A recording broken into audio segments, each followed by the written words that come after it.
It's Norsey Plays, and welcome everybody to some Pokemon Sun and Moon news. I haven't covered news in a little bit now. Just felt like there was no news that was just big enough to do. It was always like one or two Alolan forms or something like that, and it just didn't feel big enough. But today, we have the reveal of quite a few new Pokemon, and I'd like to cover those today. So let's jump right into this, starting off with Type Null here, who is a normal type Pokemon with the ability Battle Armor. Now, the name Type Null, I'm wondering to myself, is that his actual name, or like what is going on here? Because that is really strange to me. Maybe his name's just Null, or maybe this is like a Pokemon that has different types, sort of like an Eevee, but not really. Like maybe it can be Steel type, maybe it can be some other type. I have no idea there. Type Null just sounds so strange to me. But if we actually go over to the Pokemon website, which I'll just drag and drop right here, we can actually see that it is the synthetic Pokemon, which hints that it was probably made by man.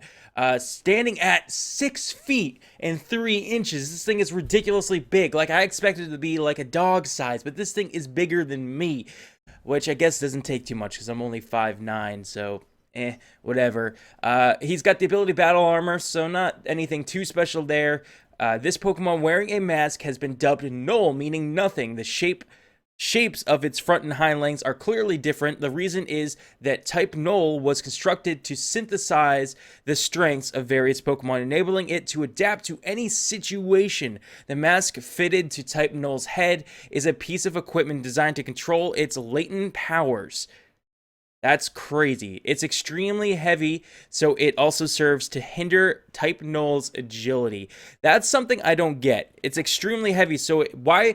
Okay, I'll read the next line before I talk about this. To complete a certain mission, there was need of a Pokemon powerful enough to rival those Pokemon often spoken of in mythology. So this Pokemon was created to rival that of mythological Pokemon, right?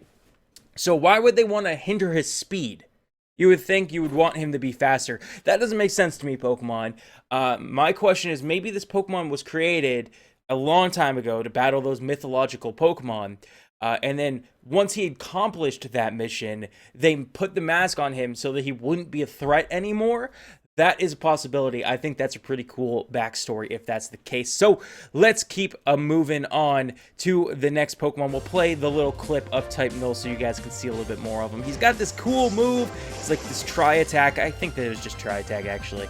And here's a new Dragon Pokemon named Jangmo-o.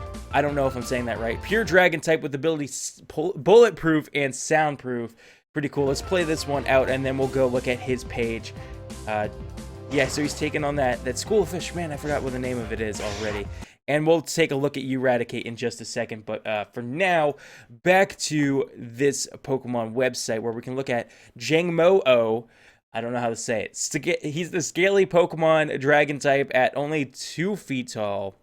And yeah, so Jangmo-o has the pride of a warrior, although it remains humble about its capabilities and its pursuit to become stronger. It never neglects its training because Jangmo-o uses the scales on its head for both offense and defense. It never turns its back to its enemies. Many trainers see this behavior and take it as proof that Jangmo-o is a valiant Pokemon. Jangmo-o gathers in harsh locales like canyons where no other people or Pokemon are around to live together as they train. That's weird to me. He lives in canyons where no other Pokemon or people are around to live together as they train. I don't get that. Okay, we're gonna keep moving on. He looks cool. I can't wait to see what he evolves into. I'm gonna assume this guy evolves. He looks too small not to evolve, and I can see it being really cool. So far, 2 for 2. These designs are great. I really like these designs, and if you don't know much about me, you don't know that I am all about Pokemon designs. Like, that matters to me for some reason a lot, so I appreciate those designs right there. Checking out Alolan Eradicate. We saw Rattata in a different trailer. By the way, guys, the trailer will be linked down below, the original one, if you want to watch it in all of its trailer glory. But we got the dark and normal type with Gluttony, Hustle, Eradicate Alolan form. Let's see what he's got doing to this Miyuku. Miku, is that how you pronounce that? It's been a while since I've said these names, so I don't know. So moving on to the Raticate, Alolan, that's Alolan Rattata. We don't want to see you. We're gonna see the Raticate, who gets these nice and big chubby cheeks. Why do they always make Pokemon fat? It's so weird. So these mouse Pokemon, dark, normal, standing at 2 feet tall, is a big rat. That is a big rat. Because urban areas are their main habitat, their diet is higher in calories than ordinary Raticate. As a result, they have become hefty. That totally makes sense. Thank you for clearing that up, Pokemon. Alolan Raticate prefers to eat only fresh fruits and high-class ingredients. But then you throw that out there, and it's like, what? He eats trash, becomes fat, but he eats healthy food? I don't get it, Pokemon. Okay, there are rumors that a certain top-notch restaurant takes advantage of the Alolan Raticate's taste buds by bringing it along when choosing ingredients to buy and having it test new dishes. Alolan Raticate, it's like Ratatouille. Alolan Raticate continually stockpiles huge amounts of food in their nests. They mostly prefer to send out Alolan Raticate or Rattata to gather food while they themselves stay home in their nest and just eat. Wow, those fat people just fat Raticates just sending off the Rattatas to go get them the food. Alolan Raticate is the totem Pokemon of the trial that takes place in Verdant Cavern on Melee Island. That's cool and specific in Pokemon Moon. It summons Rattata to help it confront those who take on the trial. Gumshoe appears for the totem Pokemon in Verdant Cavern in Pokemon Sun. So, as we're going to see in a second here in the trailer, there's actually different totem Pokemon depending on what game you're playing, which is kind of cool. But let's jump back over to that trailer and check it out. So, Pokemon Sun and Moon, Pokemon Sun and Pokemon Moon are set 12 hours apart. So I'm wondering if the day and night cycle in this game won't be there anymore, and you're either going to be playing during the day and during the night. But I feel like that'd get obnoxious for Moon players, having to play at night all the time. So we'll have to wait and see how that works. But maybe just the events, you know, when the cutscenes happen, it'll be day or night, maybe something like that. We'll have to wait and see to get further details on that exact thing, but let's check it out. So you can see, like, it's day and night, but I feel like you're not going to be playing the whole game as day and night, although I could be wrong. Certain events will play out differently, so this is where you get to see Gumshoes versus Ratatouille here. I actually like the Pokemon Moon idea better. I've always liked Pokemon Moon better, but I want to get Pokemon Sun just because their legendary is so much cooler, in my opinion. So moving on here, we're introducing the Aether Foundation. It looks like this is going to be a rival group to Team Skoll in some sort of fashion.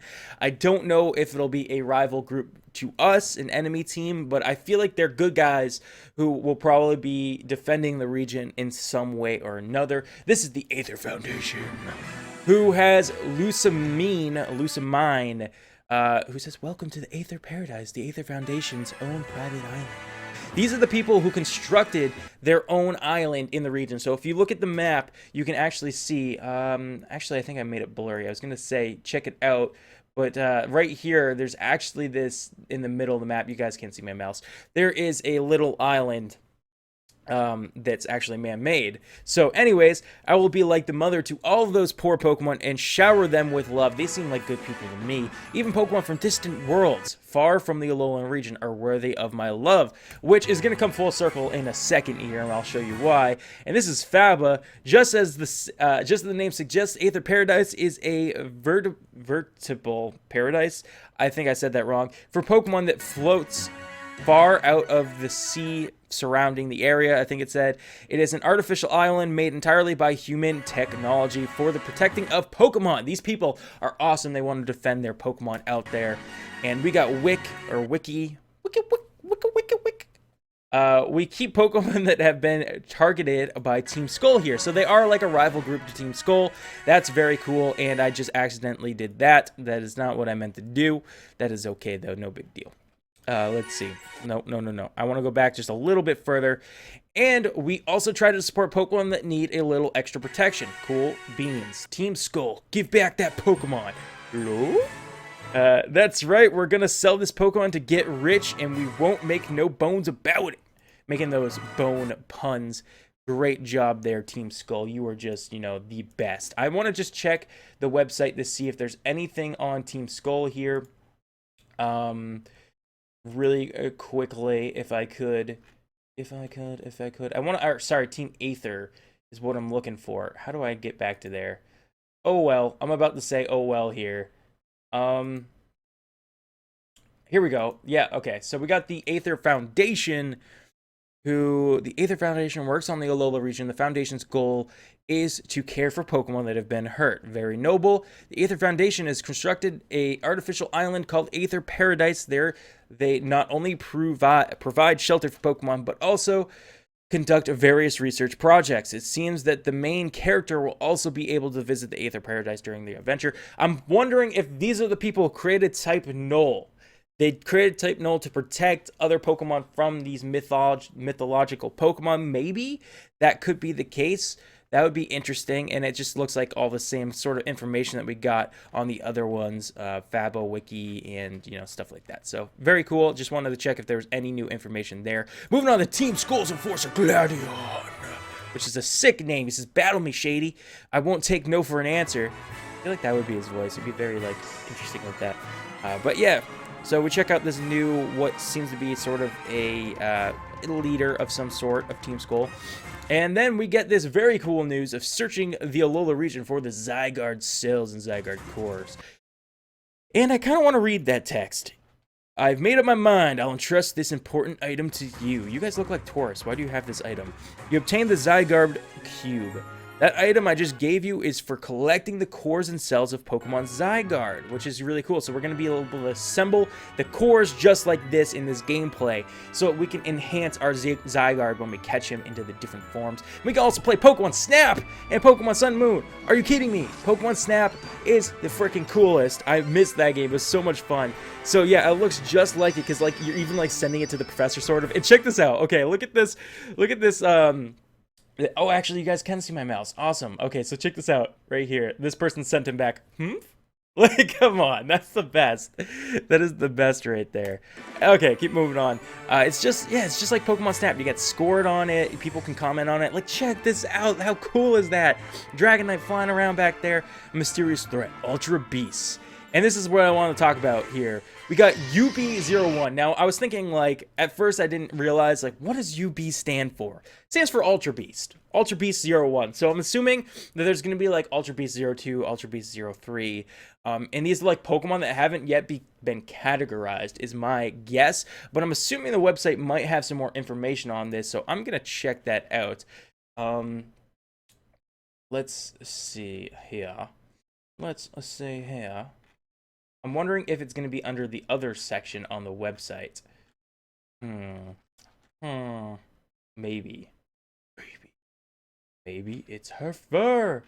No, I don't see it anywhere on their website. It's like they're trying to sweep this under the rug. Oh, I don't see it on their website, so I'm wondering if they're not giving us much information on the Ultra Beast just yet. Here, you guys can search the website for it with me, because I just don't see it anywhere. I'll hit Alolan region. Here we go. Mysterious presence threatened the Alola region. Ultra Beast.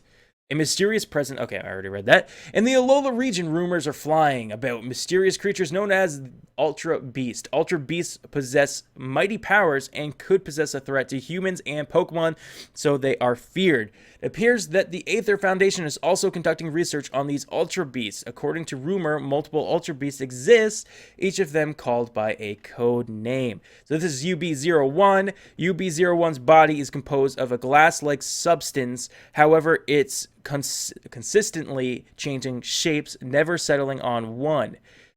While evidence of something like a survival instinct can be observed in UB01, no one knows whether it has the will of its own or any emotions. It's said that, for some reason, its movements resemble those of a young girl. That's kind of creepy. That is kind of creepy. It's actually very creepy. So, something I wanted to point out, it looks a lot, the shape of this Pokemon actually looks a lot like, that chick's hair in the Aether Foundation. This blondie right here, Lusamine, who said something weird in the trailer, I've already forgotten, about loving all kinds of Pokemon. So she probably even likes the Ultra Beast, who I'm assuming aren't from this world. It looks like a very UFO-shaped Pokemon. I think that's sort of the idea behind it. So very cool indeed. I remember there being a UFO Pokemon in a fan game, and I can't remember the name of it, but it had some sort of unique name that wasn't actually a name. It was like a UB01 sort of thing. It's very cool to see Pokemon doing something very similar to that. UB01, let's check him out. What she got? What she got? Yeah, that's it. That was it. Alright, so that's going to be it for this Pokemon Sun and Moon trailer breakdown analysis video. I hope you guys did enjoy. If you did, please go ahead, shield bash that like button down below. I'd appreciate the support, guys. Also, think about subscribing if you're new to the channel. You want to stay up to date on Pokemon Sun and Moon news and things like that. I'm almost at my goal of 1,000 subscribers. I'm trying to hit 1,000 before Pokemon Sun and Moon comes out. So I'd greatly appreciate if you guys would do that. It would mean the world to me. Thank you guys so much for checking out the video. Hope to see you all in the next one. Till then, though, stay frosty and peace out.